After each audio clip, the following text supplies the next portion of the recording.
Halo guys, kami dari kelompok 7. Jadi di video kali ini kita mau kasih tahu kalian gimana sih cara pidato, wawancara, dan Rapat. rapat yang baik. Perkenalkan sebelumnya, aku Anissa Dalila. Aku Nafira Ristira Tansani. Aku Bella Fitriani.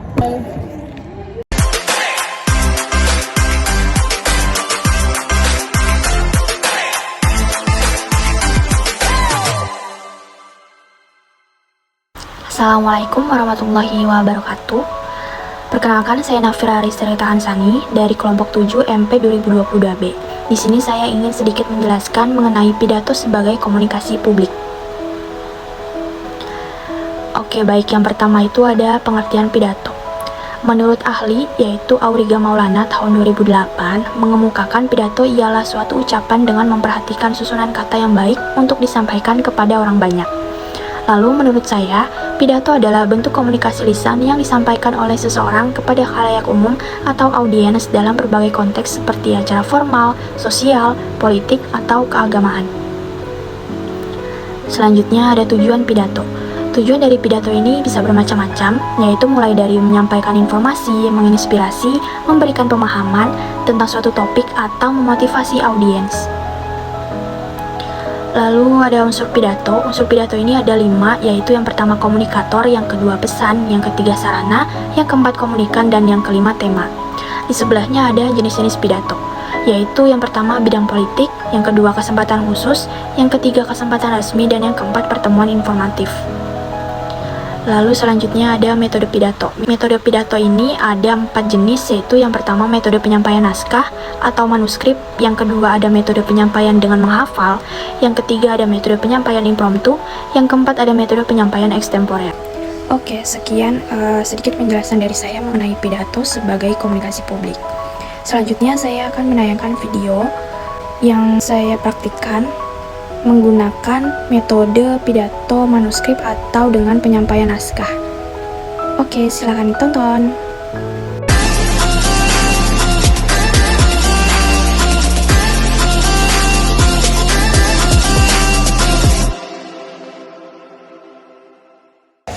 Assalamualaikum warahmatullahi wabarakatuh.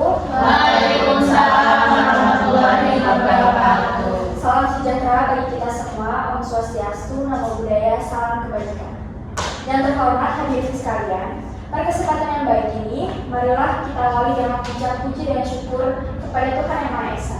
Karena berkat rahmat-Nya kita bisa berkumpul di sini dalam keadaan sehat walafiat. Hari ini saya berbagi tentang sesuatu yang telah mengubah wajah teknologi modern dan membuka pintu masa depan yang menarik, yaitu pendidikan di era artificial intelligence atau AI. AI adalah konsep yang telah mengalami perkembangan pesat dan telah menjadi bagian integral dari kehidupan kita.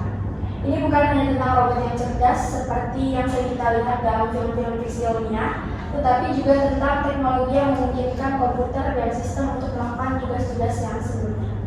Teknologi AI telah mengubah cara hidup kita bekerja dan berinteraksi satu sama lain. Oleh karena itu, kita harus memperhatikan bagaimana pendidikan dapat disesuaikan dengan perkembangan teknologi ini. Perkembangan teknologi AI membuka peluang baru untuk pendidikan yang lebih efektif dan terjangkau.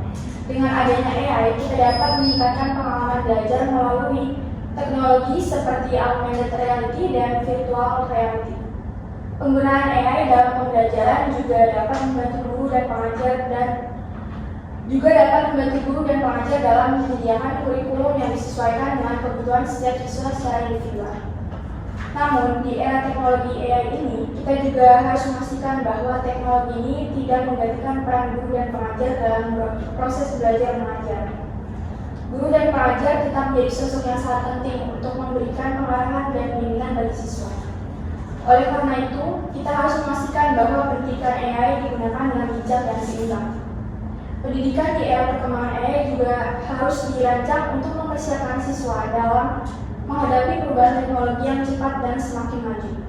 Berikut adalah beberapa aspek yang sebaiknya diperhatikan dalam pendidikan di era perkembangan AI. Yang pertama itu adalah kurikulum yang disesuaikan dengan perkembangan teknologi AI. Kurikulum harus diperbaharui secara teratur untuk mengakomodasi perubahan teknologi AI. Hal ini akan memastikan bahwa siswa memperoleh pengetahuan dan keterampilan yang relevan dan terkini. Yang kedua, memperkenalkan konsep AI sejak dini. AI harus diintegrasikan dalam kurikulum pendidikan sejak tingkat awal untuk memperkenalkan konsep AI dan meningkatkan pemahaman siswa tentang teknologi ini. Yang ketiga, pelatihan guru dan pengajar. Pelatihan guru dan pengajar.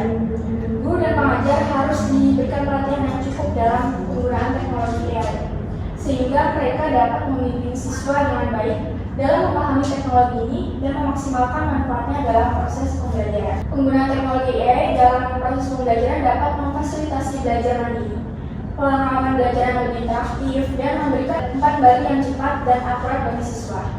Mengembangkan keterampilan yang diperlukan untuk menghadapi perubahan AI. Pendidikan harus mempersiapkan siswa dengan keterampilan yang diperlukan untuk menghadapi perubahan teknologi AI, seperti keterampilan komputasi, pemecahan masalah, dan juga kreativitas. Selain itu, pendidikan tentang AI juga menjadi kunci penting. Kita perlu mempersiapkan generasi mendatang untuk memahami dan mengelola teknologi ini dengan bijak. Pembelajaran tentang AI tidak hanya tentang bagaimana menggunakannya, tetapi juga tentang bagaimana kita dapat memahami dampaknya, mempertimbangkan implikasinya, dan mengembangkan solusi yang bermanfaat bagi masyarakat. Dengan kerja keras, kolaborasi, dan komitmen untuk menggunakan kecerdasan buatan ini untuk kebaikan bersama, kita dapat membuka peluang tak terbatas bagi inovasi dan juga kemajuan. Mari kita bersama-sama bekerja untuk menciptakan pendidikan yang efektif, terjangkau, dan berdaya saing di era teknologi AI yang semakin maju ini. Sekian pidatonya yang saya sampaikan, semoga menjadi manfaat bagi kita semua. Dan apabila terdapat kesalahan dan kekurangan dari kata-kata yang saya sampaikan, mohon dimaafkan. Terima kasih. Wassalamualaikum warahmatullahi wabarakatuh. Waalaikumsalam warahmatullahi wabarakatuh.